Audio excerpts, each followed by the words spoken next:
Just see the video on blockchain domains, because they're about, you can buy them now. You can go on, if you buy a blockchain domain, you own the domain, there's no renewals, apparently there's no renewals. You just pay a bit more expensive domain.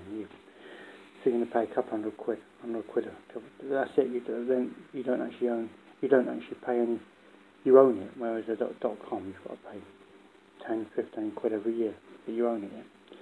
And that'll soon add up over the years, won't it? Like if you've got a business on a website address.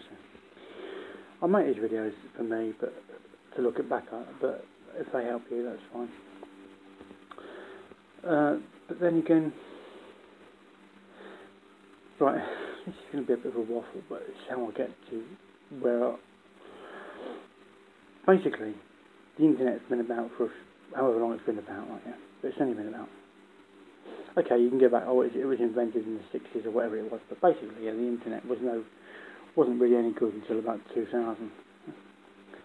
So it's only been a really, Google was about before 1998, there was no Google. Yeah? There was no YouTube before 1998, there was no Facebook, no Instagram, no WhatsApp before 1998, yeah? Which is 23 years. So basically the internet's been about 20, well, a bit more than that. You had Microsoft and Amazon and Apple, but basically you could say Apple because they have their own operating system, but the way I see it, basically Facebook couldn't be as big as it is, nor neither could Google or YouTube without Microsoft, because it's all right having massive big computers, but if they can't communicate to each other, which they didn't used to back in the day, you had councils and whatever spending multiple millions of pounds on computers, and they couldn't communicate with different councils, different departments. Bill Gates invented the operating system, and which allowed all the computers to communicate, which basically helped Google and Facebook because it made the internet a better place, in as much as everything could communicate. All computers could actually communicate via an operating system, which made it easier. Because what's it? It's only the last 25 years where it's really come on a bundle, the internet.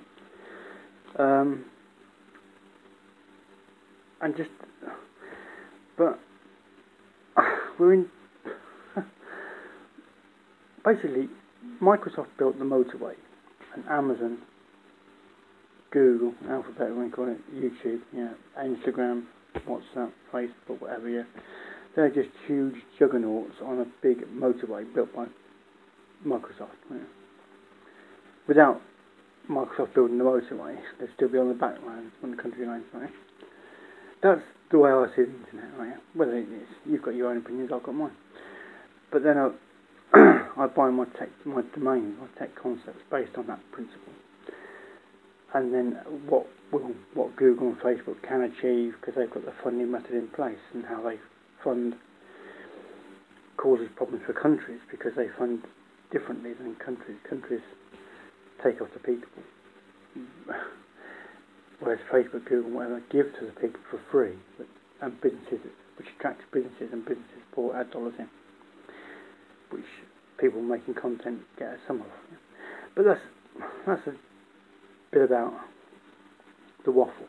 But then you understand that the internet, basically the internet is if you turn where your website address bar is at the top there, if you put your phone on no rotate and turn your phone upside down, the website address is down here, yeah, and then the website is built that way, yeah, like a tower block, yeah. Without the land at the bottom, the website address is the land, and the website itself is the business that you build on the brand. You build it on the land, but that's the business that you build on it. And how big a business you build on that website address depends on how. That's it. The person building the business on that website address, and which website address they choose to build it on, etc.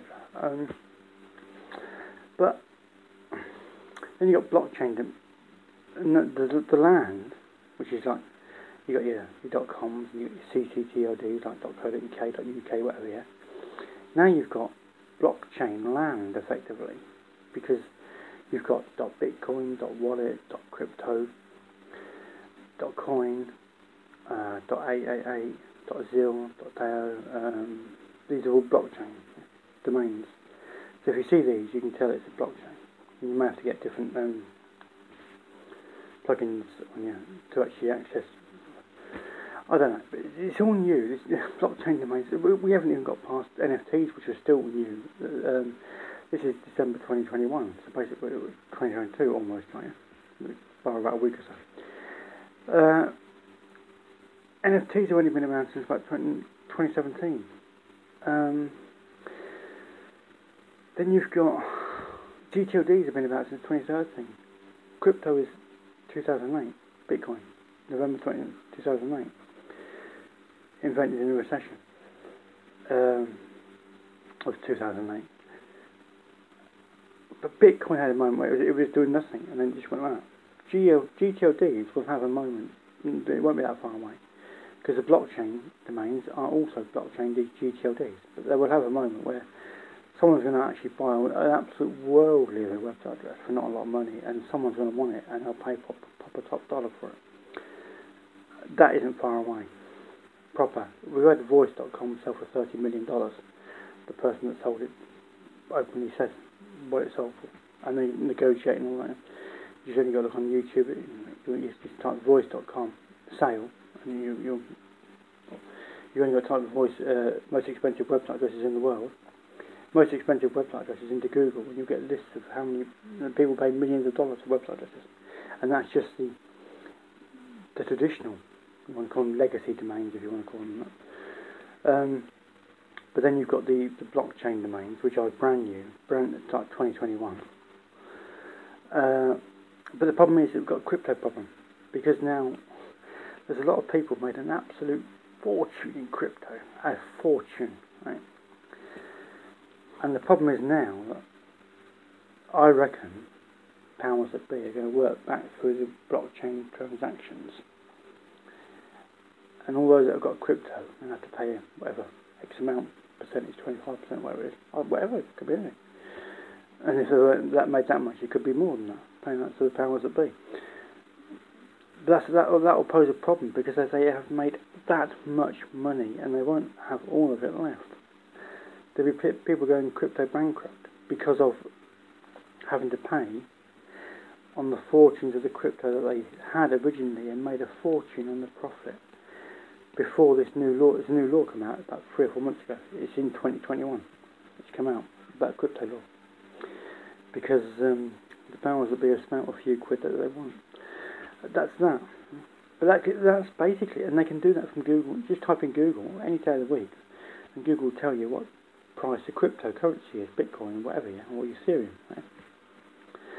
So if it goes up in value, they're going to pay more. They're going to have to pay more. And you've only got to type in crypto crash into YouTube, and you'll see lots of vlogs about it. Right? A lot of people crypto are panicking at the moment because they've actually got so much. That's not right. They've made that much money on crypto. It's like, because crypto has a value now. It's always had a value from about 2010. But the problem is it's gone from 0.0053 pence of a penny in 2010 to 35 grand, 45 grand, 46 grand, or 50 grand in 2021. What price do they charge the crypto at? Because people will have made money at 50 grand. If they start going backwards through the crypto blockchain, which they can do, a lot of people will be worried about having to pay a fortune back. Because crypto has a value. Domain names don't have a value. Domain names have a value of whatever person wants to sell it for. And if they don't want to sell it, they don't sell it. And some people sell them for 10 quid, 15, 50 quid, 100 quid, and some people sell them for thousands, 10,000, 100,000 pounds, millions, and etc. for a domain name, a website address only, in 2021. But you can't class all domain names at the same price, but you can class all Bitcoin at the same price. Because if Bitcoin has a price crash, all of Bitcoin has a price crash.